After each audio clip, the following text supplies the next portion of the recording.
कहानी चल रही थी 23/9/66 की रात्रि क्लास।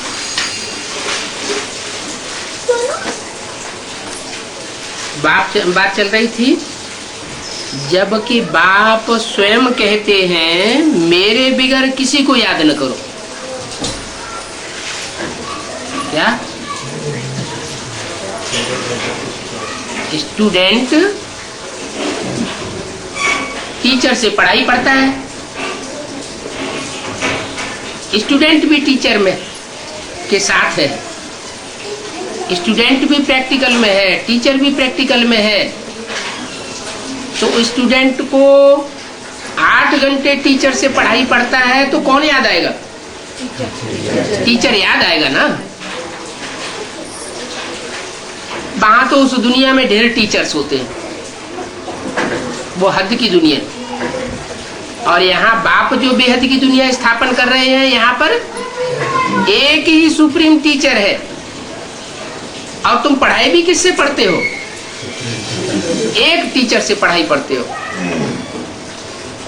तो स्वयं बाप कहते हैं, बाप ही टीचर भी है, वो स्वयं कहते हैं मेरे बिगर किसी को याद न करो। जो पढ़ाई पढ़ाने वाला है उसको याद करो। तो बाप का ये फरमान हुआ ना, क्या मेरे सिवाय और किसी को याद रखो। फरमान को नहीं मानेंगे, ना फरमान बरदार बनेंगे क्या? और जो बनते हैं एक बाप के सिवाय कोई दूसरों से भी पढ़ाई पढ़ते हैं और उनको टीचर समझ करके याद करते हैं, क्योंकि याद तो आएगा। अगर पढ़ाई पढ़ लेंगे कोई दूसरे से तो याद आएगा ना। तो याद आएगा तो नाफरमान बच्चे हुए या फरमान बरदार हुए? नाफरमान। बाप से वर्षा मिलना है ना, तो फरमान बरदार बच्चा बनना चाहिए ना। ईश्वर व भगवान व प्रभु कहना, इन बातों से वर्षे की खुशबू नहीं आती है। अब बाप कहते हैं मेरी याद में रहो। कहते कौन है? जो कहने वाला है मुख से कहेगा ना। वो कहता है कि और दूसरों की याद में ना रहो, सिर्फ मेरी याद में रहो। इसका नतीजा क्या होगा? सिर्फ मेरी याद में रहेंगे, कोई दूसरे की याद में नहीं रहेंगे, तो इसका नतीजा क्या होगा? तुम्हारी याद कैसी होगी? विविचारी होगी या विविचारी होगी?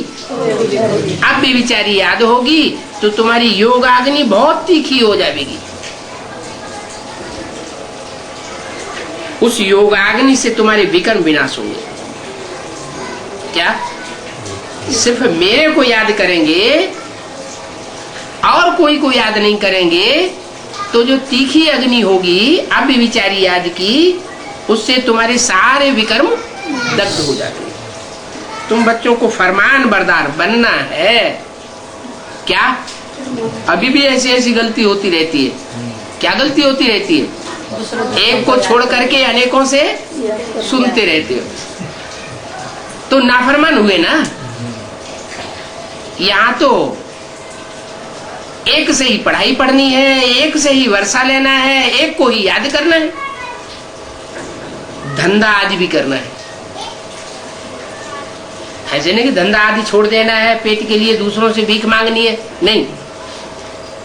शरीर निर्वाहार्थ ये धंधा आदि तो करना ही है। क्या मान लो सरेंडर है, तो सरेंडर है तो तन तो है ना। तन तो बाबा ने दिया हुआ है ना सुरक्षा करने के लिए। ये भी अमानत है ना उस बाप की, तो उसे सुरक्षा नहीं करनी है? सुरक्षा करनी है। अच्छा, सुरक्षा भी करनी है तो उस तन के अंदर जो खाना जा रहा है वो मुफ्त का जा रहा है या कुछ मेहनत कर रहे हैं? सरेंडर भी है तो भी कुछ न कुछ मेहनत तो करनी है। बाप तो कहते हैं जो सरेंडर है वो 16 घंटे मेहनत करे। क्या 8 घंटे भविष्य 21 जन्मों के लिए और 8 घंटे मेहनत करें वर्तमान शरीर के पोषण के लिए। नहीं तो शरीर का पोषण अगर यज्ञ से होगा और करेंगे कुछ भी नहीं तो बोझा चढ़ेगा ना। तो कि शरीर निर्वाहार्थ ये धंधा तो सभी को करना है। क्या जो सरेंडर है उनका ईश्वरीय धंधा है, जो नॉन सरेंडर है उनका दुनियावी धंधा भी हो सकता है। लेकिन बाप ने तो ये सबको आथत दी है। क्या क्या आथत दी है कि मेरी सर्विस में रहने वाले बच्चे भूख नहीं मर सकते। अब कोई भी धंधा करे, सिर्फ मुझे याद करने का ही पुरुषार्थ करना है। देखते जाना है कि याद से हमारे विकर्म विनाश हुए। क्या निशानी क्या होगी? याद से विकर्म विनाश होंगे तो उसकी निशानी क्या होगी?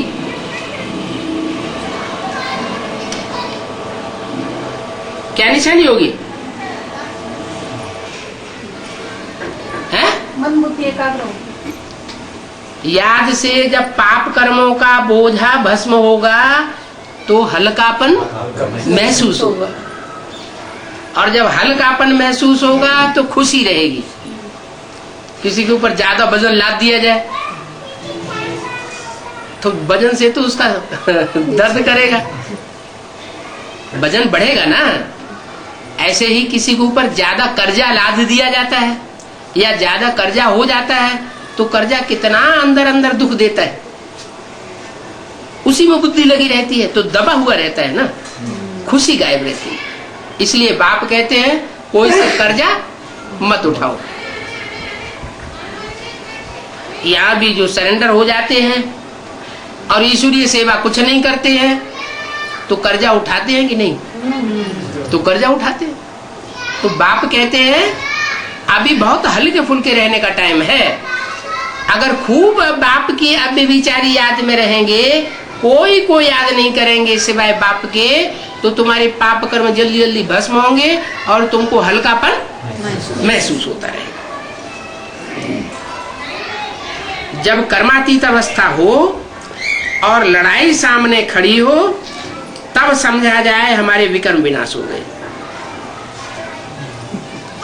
क्या ऐसा भी टाइम आएगा कि लड़ाई सामने दिखाई पड़ेगी?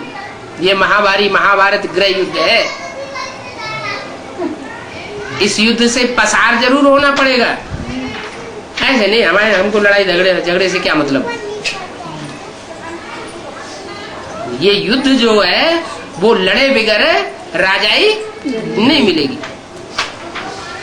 तुम बच्चों को ये पुरुषार्थ करना है।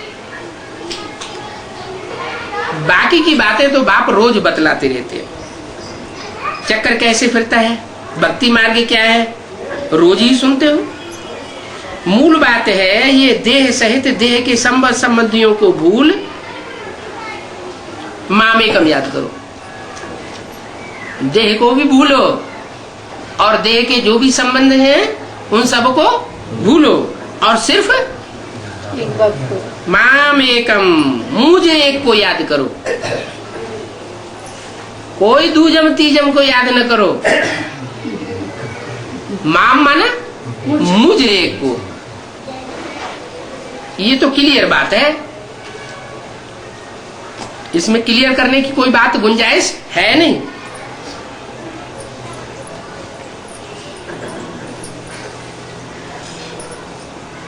सर्वधर्मान परित्यज्य, सब देह के धर्मों को त्याग दो।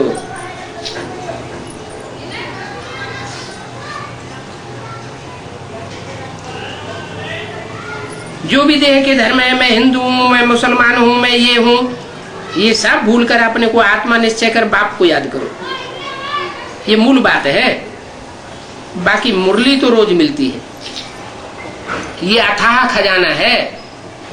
क्या मुरली? मुरली किसे कहा जाता है? भगवान स्वयं भगवान जो अपने मुख से बोलता है वो है मुरली। वो तो उन्होंने बांस की बांसुरी बनाई दी, मुख के ऊपर लगाई दी कि बांस की बांसुरी बजाते थे भगवान और गोपियां मस्त हो जाती थी। वो बांस की बांसुरी की बात नहीं है, ये तो मीठी तान है जो तुम बच्चों को मीठी लगती है, और जो नाफरमान बच्चे हैं उनको कड़वी लगती है, नगाड़ा लगता है।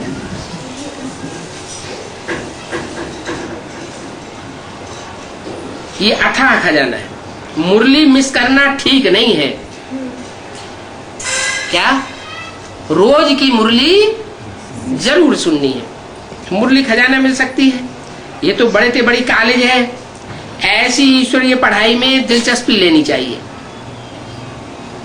ये पढ़ाई एक ही बार कल्प में सिर्फ एक ही बार बाप आकर के पढ़ाते हैं। इसमें गफलत नहीं करनी चाहिए और पढ़ाने वाले बाप को भूलना नहीं चाहिए। कहो,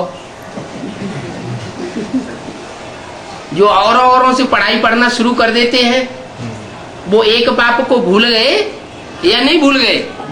भूल गए, भूल गए और भटक गए। बाप ही आकर पतित से पावन बनाते हैं। जो औरों के संग के रंग में आकर के नीचे गिरते गए उनको आकर बाप ही ऊपर चढ़ाता है। उनका उत्थान करने वाला भी कोई और है नहीं।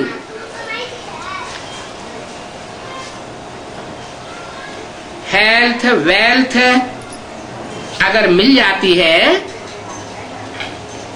तो हैप्पीनेस जरूर मिलती है। यह है आत्मा की तंदुरुस्ती।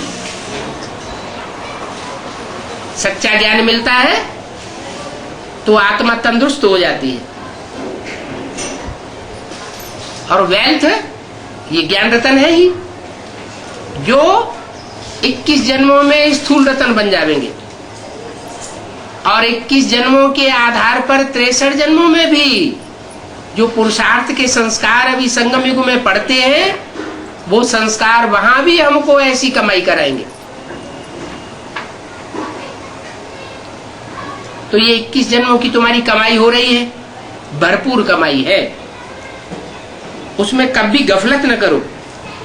पुरुषार्थ नहीं करेंगे तो कम पद पावेंगे, अर्थात अपने को घाटे में डालेंगे। इस समय सबका घड़ा पाप से भरा हुआ है। घड़ा कौन सा है? ये बुद्धि में पापों के संस्कार समाये हुए हैं, जो अनेक प्रकार के अनेकों के संग में रह करके पाप किए हैं, संग का रंग लगाया है, वो बुद्धि में संस्कार समाये गए। कोई चोरी करता है, एक बार चोरी करता है तो उसको उतना ज्यादा फील होता है। पहली बार जो चोरी करता है ना तो उसको ज्यादा फील होता है, फिर दूसरी बार करता है तो कम फील होता है, तीसरी बार करता है तो और कम फील होता है। ऐसे करते करते उसकी आदत पक्की हो जाती है। फिर समझते हैं हमारा यही धंधा है, हम चोरी नहीं करेंगे तो खाएंगे क्या। फिर चोरों के यहाँ जन्म मिल जाता है। कसाई का बच्चा कसाई के घर में जन्म लेता है। संस्कार कहां से लाया? मार काट करने की पूर्वजन्म के संस्कार आए तो ऐसे बाप के घर में जन्म ले लिया कि जन्म लेते ही वो संस्कार पक्के हो गए कि गाय काटना कोई पाप, बकरी काटना कोई पाप, पाप नहीं। उसकी बुद्धि में बैठता ही नहीं कि ये भी कोई पाप है। ऐसा पापों का जमघट बैठ जाता है।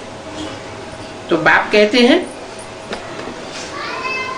जब सबका घड़ा भर जाता है तब मैं आता हूं। अभी तो सभी का घड़ा भरा हुआ है ना, एक भी ऐसा नहीं होगा जिसका पाप का घड़ा भरा हुआ ना हो। ये बुद्ध रूपी घड़ा सबका पापों से भरा हुआ है। अब बाप कहते हैं मैं तो साधुओं का भी उद्धार करने आया हूं।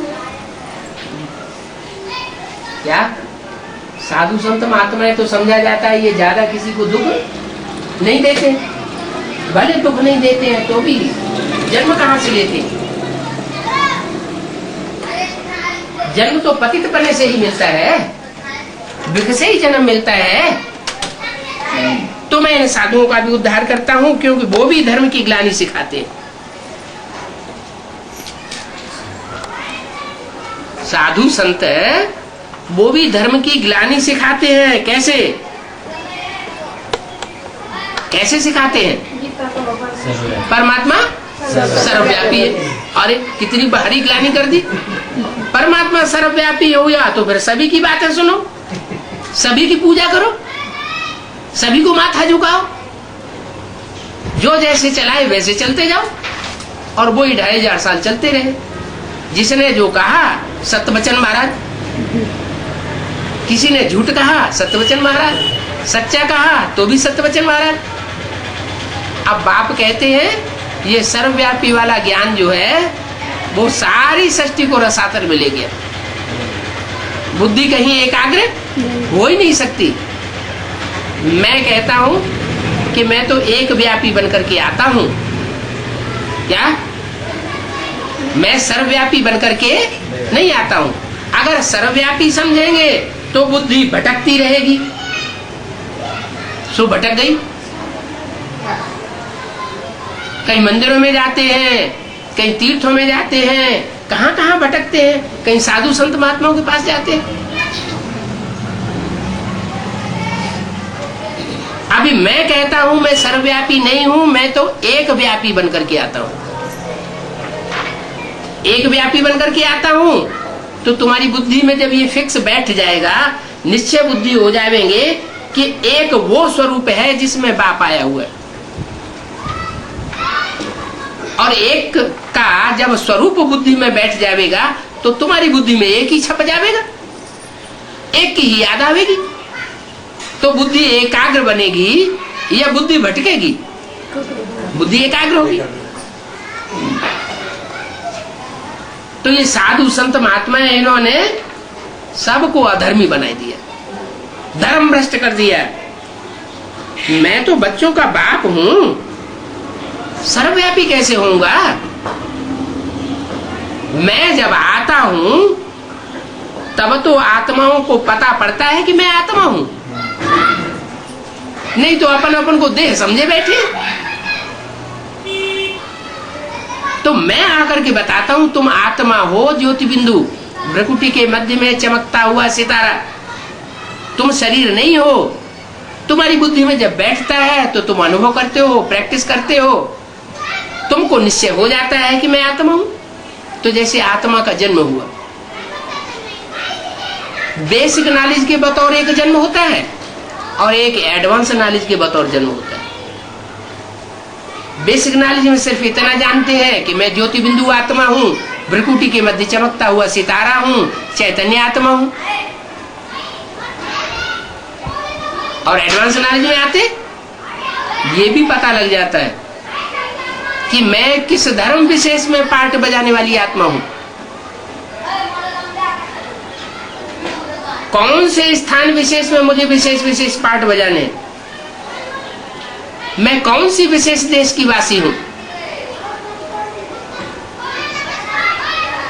आत्मा जो है वो कोई गुजराती या बंगाली नहीं होती। आत्मा तो संग के रंग के आधार पर कहीं की कहीं भी जन्म ले सकती है। ऐसे नहीं है कि जो अभी विदेशी है वो आत्मा हमेशा विदेश में ही जन्म लेती रही है। नहीं, अभी जो दक्षिण भारत के हैं वो हमेशा दक्षिण भारत में ही जन्म लेते रहे। नहीं, जैसे जैसे उनके कर्मों के संस्कार संग का रंग लगा वैसा वैसा उनको जन्म हुआ। तो मैं बच्चों का बाप हूं। बाप कोई सर्वव्यापी होता है क्या? मैं बाप हूं मैं आकर के स्वयं ही अपना परिचय बच्चों को देता हूं, और बच्चों का भी परिचय बाप आकर देता है कि तुम आत्मा हो। बच्चों को साथ में घर ले जाऊंगा। क्या ऐसे नहीं कि ब्रह्मा का शरीर छूट गया तो मैं वापस चला जाता हूं, परमधाम में जाकर के बैठ जाता हूं, या परमधाम से फिर सूक्ष्म पतनवासी ब्रह्मा के तन में आता रहता हूं। ऐसी कोई बात नहीं। मैं तो सूक्ष्म पतनवासी ब्रह्मा में आता ही नहीं हूं, क्योंकि मेरा तो सूक्ष्म पतन और सूक्ष्म शरीर से कोई कनेक्शन नहीं है। सूक्ष्म पतन और सूक्ष्म शरीर जो धारण करते हैं उन फरिश्तों में मैं नहीं आता। मैं तो आता हूं पतित तन में, और पतित साकार बनेगा या सूक्ष्म बनेगा? साकार बनता है। तो मैं साकार शरीर में आता हूं, साकार शरीर में आकर के इस साकार मुख से वाणी चलाता हूं, और बच्चों को पतित से पावन बना करके संग के रंग से सुधार करके वापस परमधाम ले जाऊंगा। अकेला नहीं चला जाऊंगा कि ब्रह्मा के तन में आऊंगा और ज्ञान सुना के चला जाऊंगा। नहीं, बच्चों को वापस लेकर जाता हूं। कौन सा चित्र बना हुआ है? वापस ले जाने वाला कोई चित्र बना हुआ है? कौन सा? झाड़ के चित्र में शिव शंकर भोलेनाथ का चित्र बना हुआ है कि सब आत्माएं उनके साथ वापस जा रही है। आत्मा बिंदु बिंदु दिखाती है। इसका मतलब ये नहीं कि हम बिंदु बन के जाएंगे, शरीर छोड़ देंगे। नहीं, शरीर में रहते हुए भी हम आत्मिक स्टेज वाले ऐसे बन जाएंगे कि जो बाप का घर आबू अब्बा का घर माउंट आबू है, वहां संगठित होकर के ऐसे रहेंगे जैसे परमधाम की स्टेज, निसंकल्पी स्टेज, कोई संकल्प नहीं, शांति लगी पड़ी होगी। दुनिया में एटम बम फट रहे होंगे, अशांति मच रही होगी, और हम बच्चे आसमानी शांति में आराम से बैठे होंगे, कोई परवाह नहीं। क्योंकि बाप ने हमको पहले ही बताया है कि तुम बच्चे परमधाम को इस सृष्टि पर उतार लेंगे। तो मैं बच्चों को साथ घर ले जाता हूं। कहते हैं ना, नैनहीन को राह दिखाओ प्रभु। तो तीसरा नेत्र तो किसी को है नहीं। इन आंखों से जो कुछ देखते हैं वो सब भस्म होने वाला है। तीसरे नेत्र से जो हम देखते हैं वही सच्ची चीज है, क्योंकि तीसरा नेत्र हमको बाप आकर देते हैं। अविनाशी बाप आकर के हमको अविनाशी आकर देते हैं। तो नो नैन ही नहीं, वो दर दर ठोकरें खाते रहते। क्या ठोकर न लगे तो उनके हाथ में क्या दी जाती है? लाठी दी जाती है। तो बाप ने आकर के ये लाठी, दंडी स्वामी होते हैं ना, तो बाप ने आकर हमारे हाथों में ये ज्ञान का लठ दिया है। लाठी लेकर और ज्यादा ठोकर खा रहे हैं। अगर लाठी लेकर के ठोकरें खाते हैं तो उनको असली लाठी नहीं मिली है। हमको तो एक ही लाठी मिली हुई है, मुरली हमको जो लाठी मिली हुई है, इससे हम विषय सागर के पार जाएंगे। हाँ, अगर औरों को पकड़ा तो बह जाएंगे। हमारा तो खिवैया एक है। क्या? एक खिवैया है और एक ही उसकी बल्ली है। नाव होती है ना, तो नाव में बल्ली लगाते हैं। तो बाप ने हमको लाठी कहो, बल्ली कहो, वो हमारी जीवन रूपी नैया को पार कर रहा है।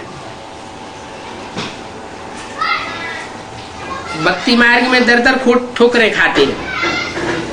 भक्ति मार्ग आता है रावण से।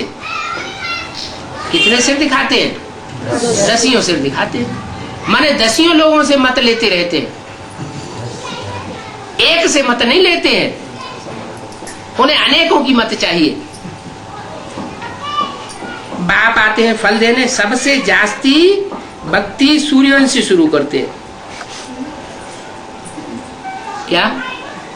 सबसे जास्ती भक्ति सूर्यवंशी करते हैं। जो सूर्यवंशी होते हैं, चंद्रवंशी नहीं। चंद्रवंशी भी सबसे जास्ती भक्ति नहीं करते, क्योंकि अगर उन्होंने सबसे जास्ती भक्ति की होती, चंद्र कौन है? चंद्र ज्ञान चंद्रमा ब्रह्मा, और ज्ञान चंद्रमा को फॉलो करने वाले चंद्रवंशी। जो ज्ञान चंद्रमा ब्रह्मा को ही सब कुछ मानते हैं, उसके अंदर किसने प्रवेश किया और वो प्रवेश करने वाला आगे कैसा पार्ट बजाने वाला है, वह उनकी बुद्धि में नहीं बैठता। ऐसी चंद्रवंशी आत्माएं जो है वो चंद्रमा को ही फॉलो करती हैं और किसी को फॉलो नहीं करती, लेकिन उनकी भक्ति कम होती। किन्हीं के मुकाबले? सूर्यवंशियों के मुकाबले। जो जितनी जास्ती भक्ति करता है द्वापर युग से, उतना जास्ती ज्ञान भी उठाएगा। भक्ति कम करता है तो ज्ञान भी कम उठाएगा। सब तो जास्ती भक्ति सूर्यवंशी करते हैं। जब वाम मार्ग शुरू होता है, क्या?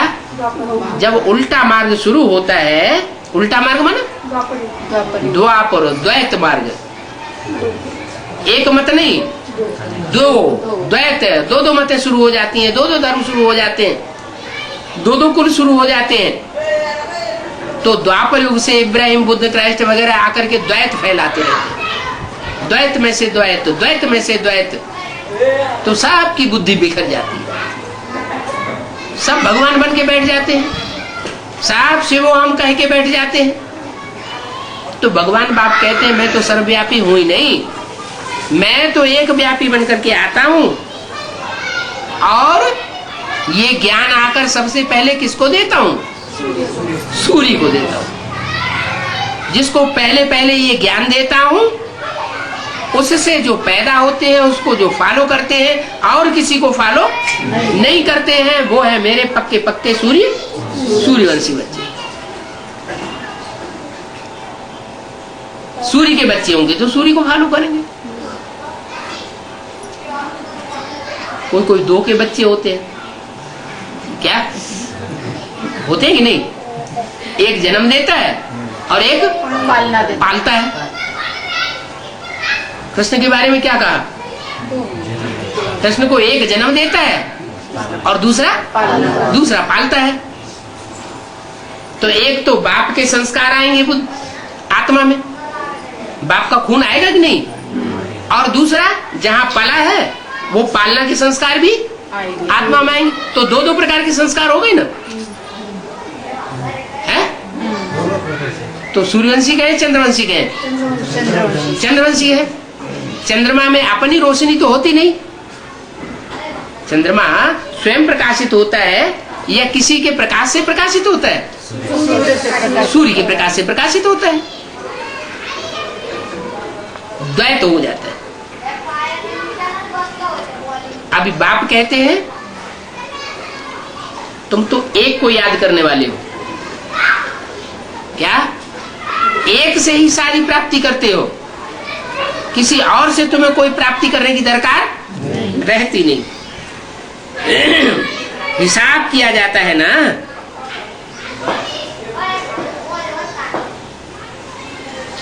कि वहां 9 लाख होते हैं। कहां? सतयुग में।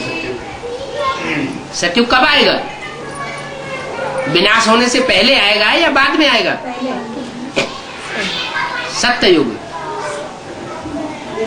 अगर जो पहले आएगा वो तो स्वर्णिम संगम युग होगा, उसको सत्ययुग नहीं कहेंगे। जब 9 लाख की पूरी आबादी हो जाएगी तो क्या कहेंगे? सत्ययुग। तो वो 9 लाख की जो आबादी है, वो 9 लाख सितारे आसमान वाले नहीं है, वो धरती के सितारे हैं, कि जो विनाश में सारी दुनिया में सूर्य की चमक मारेंगे। ज्ञान की चमक सारी दुनिया में फैलाएंगे, सारी दुनिया उनसे पढ़ाई पढ़ेगी। ज्ञान सूर्य के बच्चे सूर्य के समान प्रकाशित होंगे। तो 9 लाख है, तो बाकी 2500 साल में कितनी वृद्धि हो जाती है? फिर द्वापर युग आते आते 2,500 साल में, सतयुग के आदि में पहले जन्म में तो 9 लाख, तो 2,500 साल में 21 जन्म में कितनी वृद्धि हो जाती है? 10 करोड़ 5-10 करोड़ हो जाते हैं, इतनी वृद्धि होती है। वहां विकार की बात नहीं होती, इसलिए वृद्धि भी कम होती है। क्या? विकार नहीं होते, वहां विपरीत कर्म नहीं होते। वि माना विपरीत, कार माना कर्म। कैसा कर्म नहीं होता? विपरीत कर्म नहीं। विपरीत कर्म। विपरीत कर्म क्या होता है? विपरीत कर्म माने पाप कर्म, जो श्रीमत नहीं है वो कर्म। श्रीमत क्या है? किसी को दुख नहीं देना, किसी से दुख नहीं लेना है, न लेना है न देना है। तो बोला ऐसी आत्मा जो किसी से दुख लेती भी नहीं और किसी को दुख देती भी नहीं, तो उसके विकर्म बनते नहीं, उसका पाप कर्म बनता ही नहीं। ऐसा कौन से युग में होता है? सत्युग। ऐसा सतयुग में होता है, और किसी युग में नहीं होता। त्रेता युग में भी पाप कर्म नहीं बनते। द्वापर में क्या होता है? पाप कर्म बनता। क्यों बनता है? क्योंकि एक मत नहीं रही। क्या? एक ने जो मत दी कि न दुख देना है न दुख लेना है, वो बात टूट गई। तब जब ऐसी स्टेज हो जाती है, द्वैत भर जाता है, तो दूसरों की मत पर चलने से हम अपने रास्ते को भूल जाते हैं। जो देवताओं का मुख्य धर्म है, किसी को दुख नहीं देना है, देना है तो सुख देना है, दुख नहीं देना है। तो वहां सतयुग में तो विकार की बात नहीं होती, वहां तो तुम्हारा योग बल है। क्या? किससे योग लगाते हो? सतयुग में वहां किससे योग लगावेंगे? हैं? हैं? वहां किससे योग लगावेंगे? संगम के याद की शक्ति नहीं, वहां याद की शक्ति के आधार पर हमको 21 जन्म के लिए ऐसा साथी मिल जाता है जो हमारे पुरुषार्थ के समान पुरुषार्थी होता है। बस 21 जन्म उसी में बुद्धि लगती है। तो एक में लगातार बुद्धि लगेगी तो पाप कर्म बनेगा या पुण्य कर्म बनेगा? पाप कर्म बनने का सवाल ही नहीं, क्योंकि अब भी बेचारी याद है। राधा की दृष्टि कृष्ण में डूबेगी, कृष्ण की दृष्टि राधा में डूबेगी, और किसी में इंद्रियां डूबेंगी ही नहीं, तो पाप कर्म बनेगा नहीं, विचार होगा ही नहीं। वहां विकार की बात नहीं होती, माने विपरीत कर्म वहां नहीं होते, क्योंकि एक ही बुद्धि में समाया हुआ है। ये अव्यभिचार का प्रताप है। जहां व्यभिचारी दुनिया हो जाती है तो वहां दुख बहुत होता है। तो वहां है योग बल,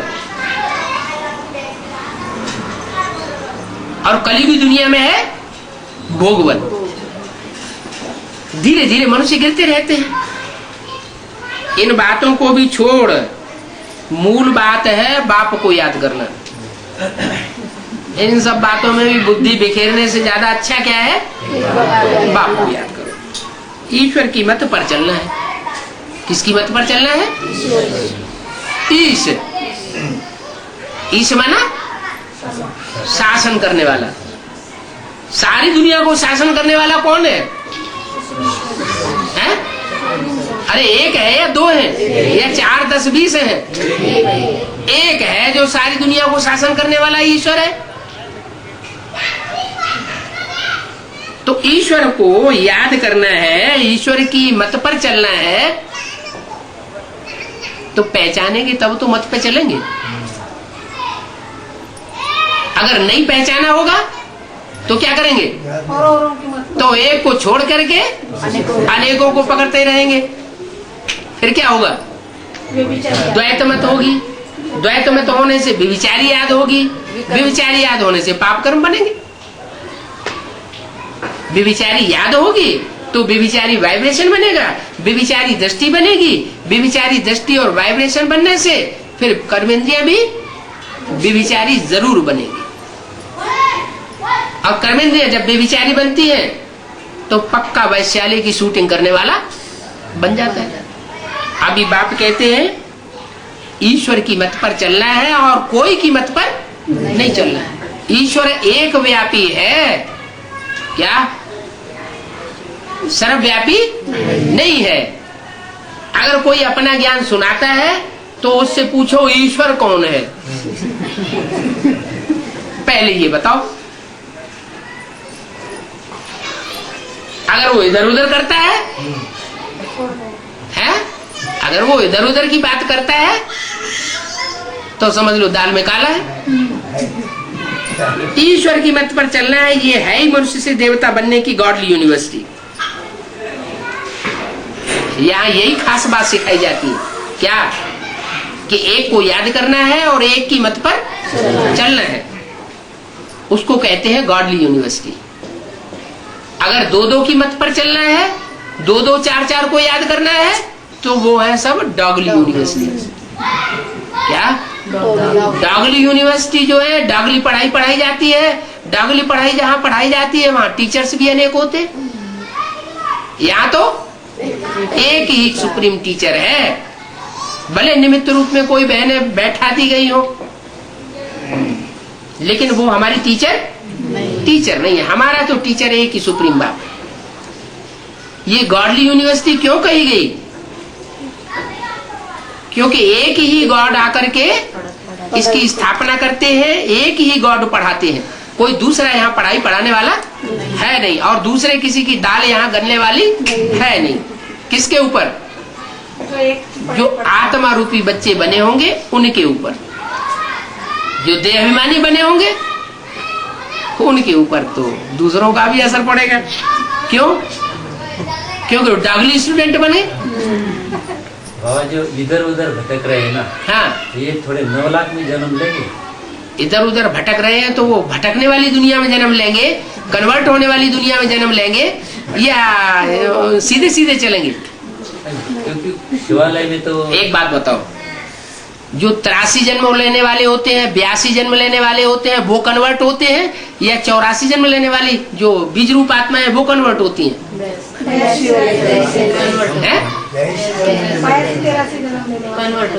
जो 82-83 कम जन्म लेने वाले हैं, कच्चे ब्राह्मण बनते हैं तो कच्चे देवता बनेंगे, और यहाँ पक्के ब्राह्मण बनेंगे तो पक्के देवता बनेंगे। आदि सनातन देवी देवता धर्म वाला और दूसरे धर्म में किसी में कन्वर्ट होकर के जा नहीं सकता। आदि सनातन धर्म का होगा तो आदि देव को पकड़ेगा कि बाद देव को पकड़ेगा? आदि देव को पकड़ेगा। बाद में तो इब्राहिम, बुद्ध, क्राइस्ट ये सब बाद वाले हैं ना। बाद वाले बाद ही होते हैं। बाद वालों को दे अभिमान की बात ही बहुत चढ़ती है। तो ईश्वर की मत पर चलना है, ये है ही मनुष्य से देवता बनने की गॉडली यूनिवर्सिटी। क्या ये कौन सी यूनिवर्सिटी है? मनुष्य से देवता बनने वाली यूनिवर्सिटी है।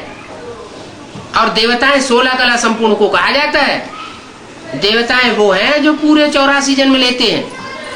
एक जन्म भी अगर कम हो जाएगा तो वो देवता की कैटेगरी में नहीं आएगा।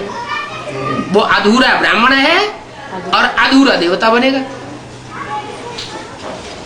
जो अधूरा देवता बनेगा, 83 जन्म लेने वाला, उसका मुखिया कौन होगा? सेकंड नारायण, नंबर 2 का नारायण होगा। तो नंबर 2 के प्रभाव में आ जाएगा। यहां भी नंबर 2 के नारायण के प्रभाव में आएगा और वहां भी प्रभाव में आएगा, प्रजा बनेगा। और द्वापर युग में भी जो द्वैतवादी धर्म पिता पहले पहले सृष्टि पर उतरता है, उसके धर्म में कन्वर्ट हो जाएगा। यहां भी हमको धोखा देगा, शूटिंग करेगा, और वहां भी धोखा दे करके शूटिंग करेगा। कहां? द्वापर युग में कन्वर्ट होकर के दूसरे धर्म में चला जाएगा, भागेगा अरब देश की तरफ। कौन से देश की तरफ? अरब। रब, रब माने ईश्वर, भगवान। अरब माने कोई भगवान नहीं।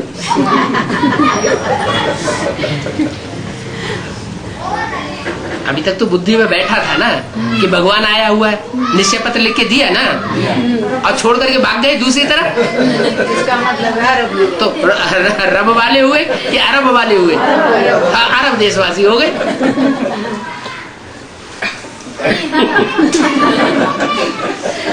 तो ये है गॉडली यूनिवर्सिटी। रेगुलर पढ़ाई चाहिए। क्या रेगुलर है? ऐसे नहीं कि एक दिन मुरली सुन ली, 2 दिन बैठ गए अपने धंधे दौरी में।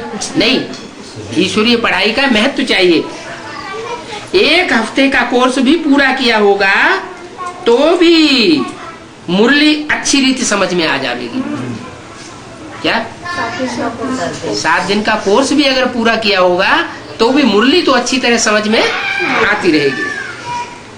अगर नहीं किया होगा, कोर्स अच्छी तरह नहीं किया होगा, तो मुरली भी ठीक से समझ में नहीं आएगी।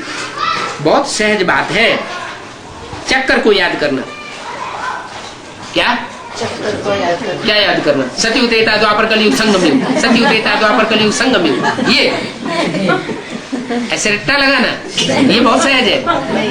नहीं, बुद्धि चलनी चाहिए कि सतयुग में हमारे कितने जन्म होंगे और हम कहाँ कहाँ कैसे कैसे पार्ट बजाएंगे, किन आत्माओं के साथ पार्ट बजाएंगे। यहाँ वो विशेष विशेष आत्माएं कौन है जिनके साथ हमको यहाँ भी शूटिंग करनी है और सतयुग में भी पार्ट बजाना है, त्रेता युग में भी पार्ट बजाना है, फिर द्वापर युग में भी उन्हीं के साथ पार्ट बजाना है, और कलयुग में भी उनके साथ पार्ट बजाना। आखिरी जन्म में जाकर के हम नीचे गिरते हैं। हाँ, हम आखिरी जन्म में जाकर के नीचे गिरते हैं। और नहीं, ऐसा तो दुख तो मिलना है ना। दुख तो तभी मिलेगा जब हम परमत पर चलते हैं, दूसरों की बात अपना लेते हैं, अपने बाप की बात छोड़ देते हैं, तो हम तो आखिरी जन्म में दुखी हो जाते हैं। तो तुम बच्चे जितना सुख भोगते हो उतना और कोई धर्म के लोग सुख नहीं भोगते। कोई बच्चे तो ऐसे हैं जो 82-83 जन्म भी सुख में रहते हैं, 82-83 जन्म का सुख भोगते हैं, सिर्फ अंतिम जन्म में जाकर के नीचे गिर जाते हैं। तो बहुत सहज बात है चक्र को याद करना। क्या बुद्धि ये षष्ठी चक्र में घूमती रहे, कैसे कैसे कहां कहां किन किन के साथ हमने जन्म लिया है, कैसे कैसे पार्ट बजाया है, ये बुद्धि में आता रहे। कौन हमारा बाप है, किसके साथ हमने जन्म जन्मांतर पार्ट बजाए हैं। बहुत सहज बात है चक्र को याद करना। थोड़ी सी बात पर भी अटेंशन नहीं देंगे, नष्टो मोहा नहीं होंगे। थोड़ी सी बात है तो बाप क्या करेंगे? सारा मदार पुरुषार्थ पर है।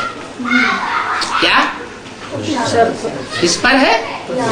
पुरुषार्थ पर। पुरुष माने आत्मा। किसके अर्थ? आत्मा के अर्थ। जो भी करें आत्मा के अर्थ करें। कुछ बोलते भी हैं आत्मा के लिए, तो जो बोलते हैं वो आत्मा का कल्याण हो रहा है। कुछ देखते हैं तो देखना है कि हमारे देखने से आत्मा का कल्याण हो रहा है। कल्याण हो रहा है या हम किसी का कल्याण कर रहे हैं? क्या देखने से कल्याण दोनों होता है कि नहीं? अटैचमेंट के पूर्वक किसी को देखा तो क्या होगा? अकल्याण होगा। और नष्टो मोहा होकर के देखा कि इन आंखों से जो कुछ हम देखते हैं वो सब ढकोसला है, खत्म होने वाला है। तो ऐसी आत्मिक दृष्टि जो है उससे कल्याण होगा। दृष्टि है ना, दृष्टि जैसी होगी वैसी वृत्ति बनेगी, और वृत्ति जैसी होगी वैसा वाइब्रेशन बनेगा। तो दूसरे का भी कल्याण होगा, अपना भी कल्याण। आत्मिक दृष्टि से दूसरों का कल्याण होता है, अपना भी कल्याण होता है। और दैहिक दृष्टि से अपना भी अकल्याण होता है और दूसरी आत्माओं का भी अकल्याण होता है।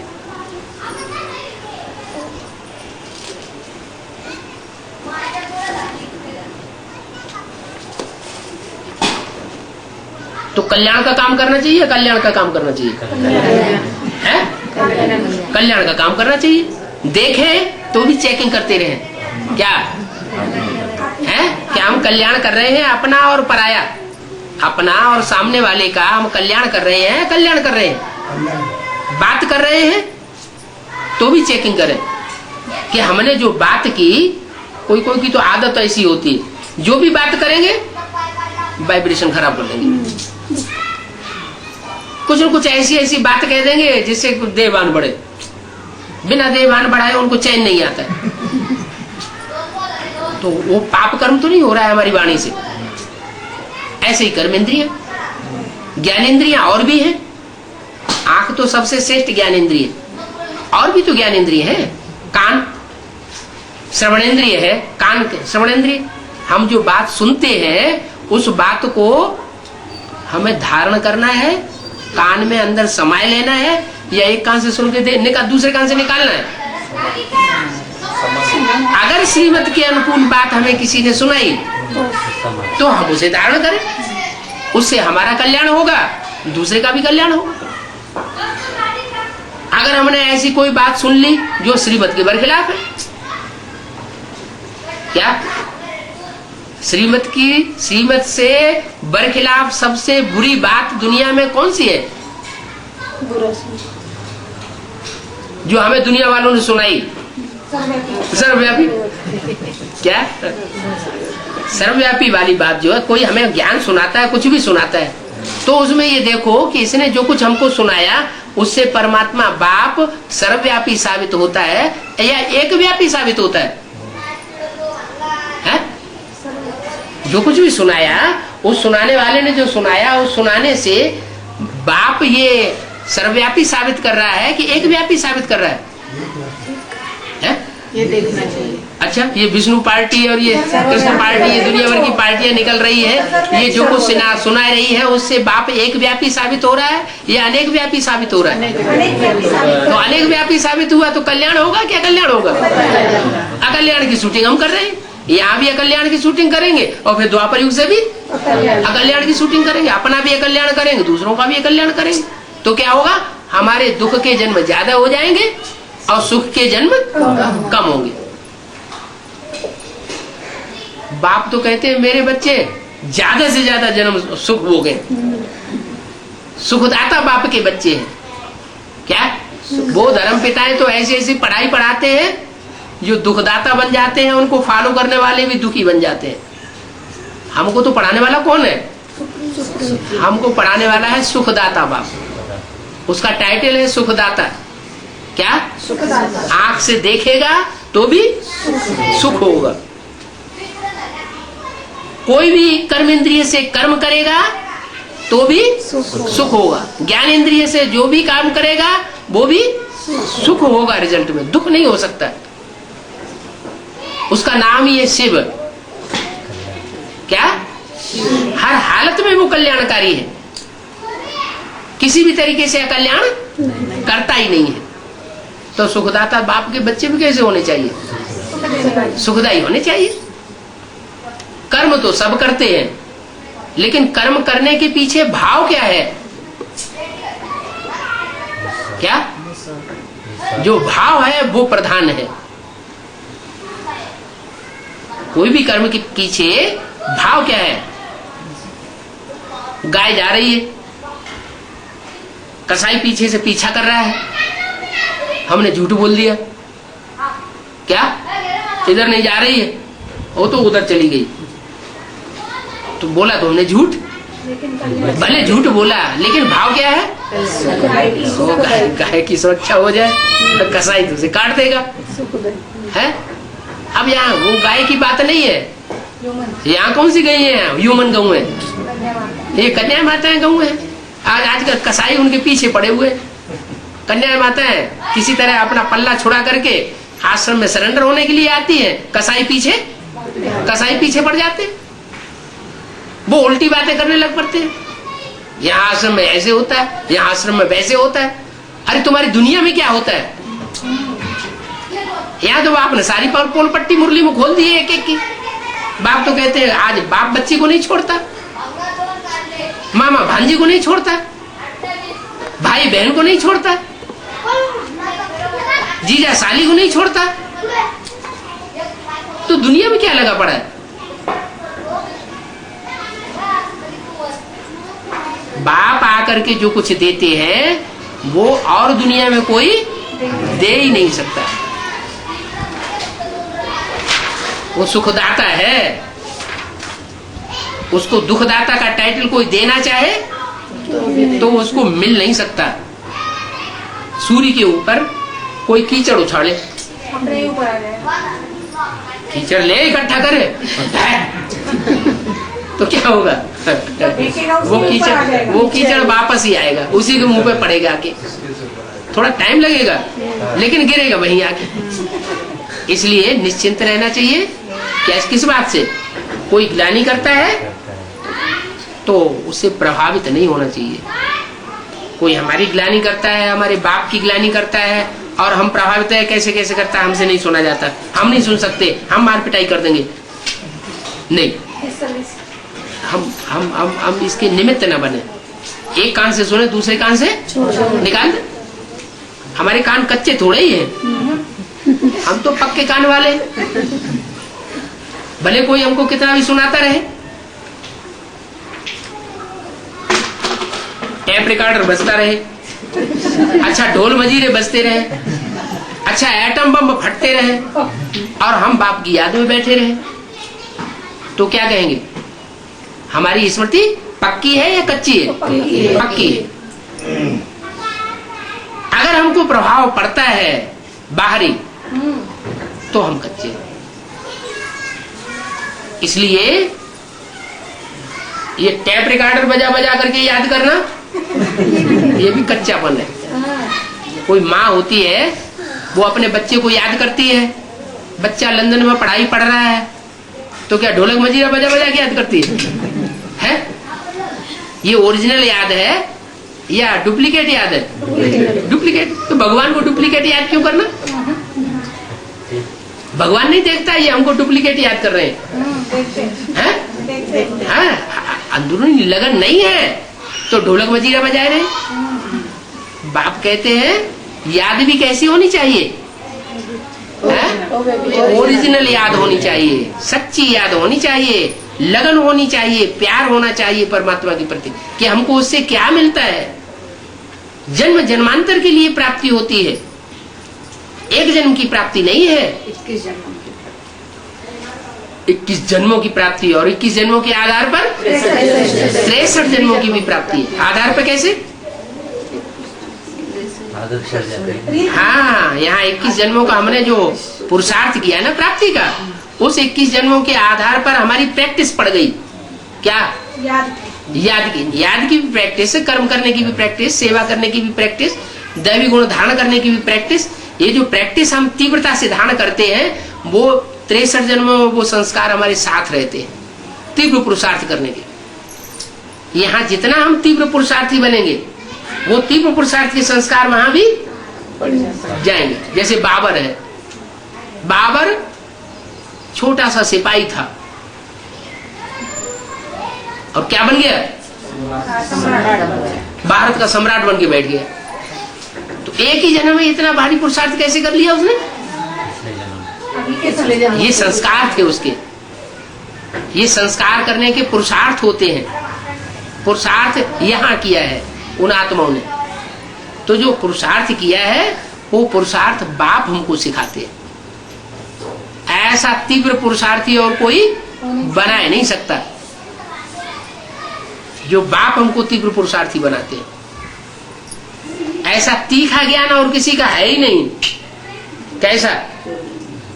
चंद्रमा की तरह, एक ही जन्म में राजा बनने का। चंद्रमा की तरह। चंद्रमा का तीखा पुरुषार्थ नहीं है, तीखा ज्ञान नहीं होता है। चंद्रमा का तो बहुत मीठी मीठी रोशनी होती है। क्या? चंद्रमा की इतनी शीतल रोशनी, मीठी रोशनी होती है कि कीड़े मकोड़े भी, बिच्छू टिंडन भी वो उस रोशनी में पलते रहते हैं। सूर्य की रोशनी में जो कीड़े मकोड़े बिच्छू टिंडन है वो मर जाते हैं या भाग खड़े होते हैं अंधेरे में। जमीन के नीचे जाते हैं। हाँ, जमीन के नीचे चले जाते हैं, अभिमान की मिट्टी में गड़ जाते हैं। क्या? दूसरे धर्म की आत्माएं जलाई जाती है या गाड़ा जाता है उनको? उनको गाड़ा जाता है। ये कहाँ की रस्म पड़ी? संगम युग में जब बाप आते हैं तो पूरा ज्ञान नहीं सुनते, पूरा ज्ञान नहीं सुनते तो पाप कर्म उनके सारे भस्म नहीं होते, तो योगाग्नि में पूरे जलते नहीं, माना देवान उनका रह जाता है और देवान की मिट्टी में वो गाड़े जाते हैं।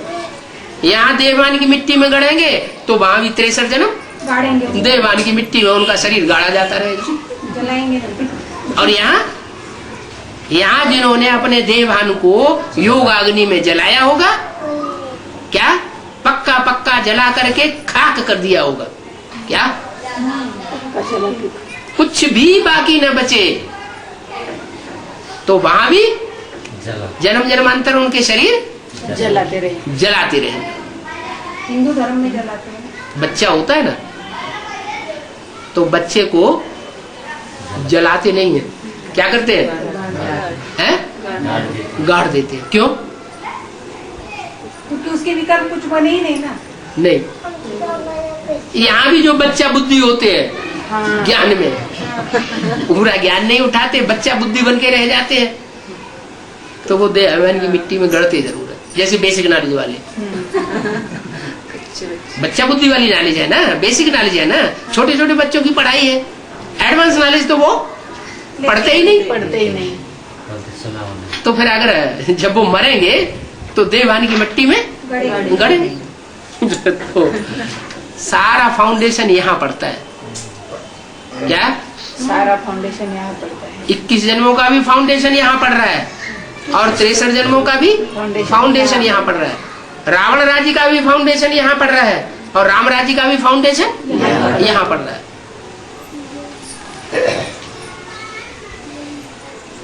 जितना हम श्रीमत पर पक्के होकर के चलते हैं उतना 21 जन्मों की प्राप्ति कर रहे हैं, और जितना हम परमत पर मिक्स होकर के और दूसरों से प्रभावित हो जाते हैं उतना हम पतित होने वाली दुनिया की शूटिंग कर रहे हैं।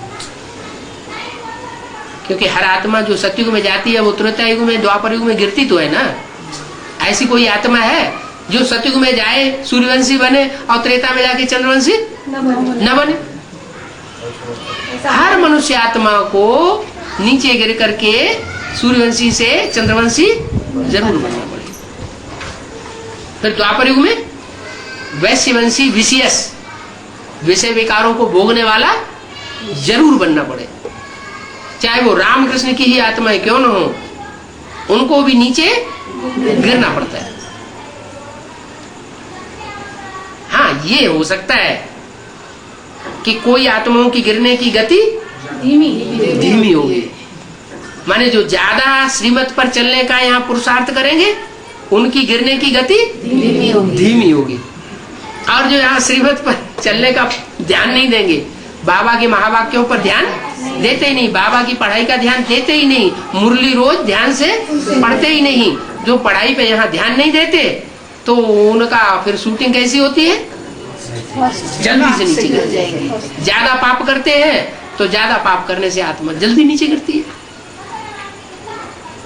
जैसे सेकंड नारायण है, क्या सेकंड नारायण और नारायणी सतयुग में बनेंगे, सेकंड नारायण नारायणी 2 नंबर के, लेकिन द्वापर युग से दूसरे नंबर के धर्म पिता में संग का रंग लग जाएगा, क्योंकि वो दूसरे नंबर का धर्म पिता इब्राहिम आकर के उनमें प्रवेश करेगा। कब प्रवेश करता है? किन में प्रवेश होता है? पतित में प्रवेश होता है या पावन में प्रवेश होता है? जो कमजोर बन जाती है आत्माएं, उनमें पावरफुल आत्माएं प्रवेश करती है। हम सूर्यवंशियों में प्रवेश नहीं हो सकता। इब्राहिम भी प्रवेश नहीं कर सकते, इब्राहिम के फॉलोअर्स भी प्रवेश नहीं कर सकते, बौद्धि भी प्रवेश नहीं कर सकते, बौद्धियों के फॉलोअर्स भी हम में प्रवेश नहीं कर सकते। हम तो सूर्यवंशी हैं। सूर्यवंशियों में उन आत्माओं का, विधर्मी आत्माओं का प्रवेश नहीं हो सकता। वो हमारे ऊपर कंट्रोल, हमारे ऊपर सवारी करेंगे। हाँ, वो हमसे डरेंगे। हाँ जी, हाँ जी, वो सामना करने में ही डरेंगे, सामना भी नहीं करेंगे। तो पता पड़ता है चलो हम हार जाएंगे तो क्यों सामना करेंगे? हाँ, सामना नहीं करेंगे। तुम तो शेर के बच्चे, शेर, और शेर तो किसी से डरता नहीं। आओ हम मुकाबला करें। है मैदान में आओ। लेकिन शेर भी दो तरह के होते हैं। क्या? चिपके वार करते हैं। एक शेर होता है बबर शेर, चौड़े मोड़े वाला, और एक होता है छोटे मोड़े वाला, लंबी लंबी चित्तियां पड़ी हुई होती हैं, उसे कहते हैं बाघ। है? और एक होता है शेर। तो शेर जो है वो सीधा आक्रमण करता है। इधर से गोली आई तो जिधर से गोली आई वहीं छलांग मारेगा सीधा। ये नहीं देखेगा कि वहां जहां से गोली आई वो 2-4 गोलियां और छोड़ देगा। और चीता क्या करेगा? बाघ देखेगा गोली आई, फटाक से पोजीशन ले लेगा, पोजीशन लेगा और देखेगा अब हाँ वो जा रहा है पीछे, फिर मौका देख करके मार देगा। तो त्रिमूर्ति में भी एक है बबर शेर, क्या, और एक है बाघ। हमारे देश का राष्ट्रीय पक्षी कौन, राष्ट्रीय पशु कौन सा है? कौन सा शेर है? बबर शेर। नहीं, बबर शेर। हमारे भारत का राष्ट्रीय पशु कौन है? शेर तो है, लेकिन शेर 2 प्रकार के बताए ना। कौन है? बाघ, क्या, चीता, टाइगर। क्या हमारा देश का जो वो है, क्या नाम, पशु राष्ट्रीय है, वो है चीता। है? उसकी छलांग लंबी रहती। हाँ जी। तो हम तो शेर के बच्चे शेर हैं। ऐसे तो मुरली में बोला है कि मुरली में 3 शेर है ही नहीं। क्या? ज्ञान की दहाड़ मारने वाले जो 3 शेर दिखाए गए हैं आजकल नोटों में, झंडे में, स्टाम्प पेपर्स में, वो 3 शेर वास्तव में 3 शेर नहीं है। उनमें शेर एक है और बाकी 2 है घोड़ा और बकरी। क्या? मनरूपी घोड़ा और एक है बकरी। जिसने कान पकड़ लिया बस उसी के होके बन जाते हैं। घोड़ा जिसने लगाम पकड़ ली, जिसने उसकी लगाम पकड़ ली बस उसी का बन के रह जाएगा। तो मन को लगाम में रखो। किसके द्वारा? बुद्धि के द्वारा। बुद्धि से ज्ञान मिला हुआ है। जो ज्ञान मिला हुआ है उस ज्ञान के आधार पर हम मन रूपी घोड़े को कंट्रोल कर सकते हैं। ओम शक्ति।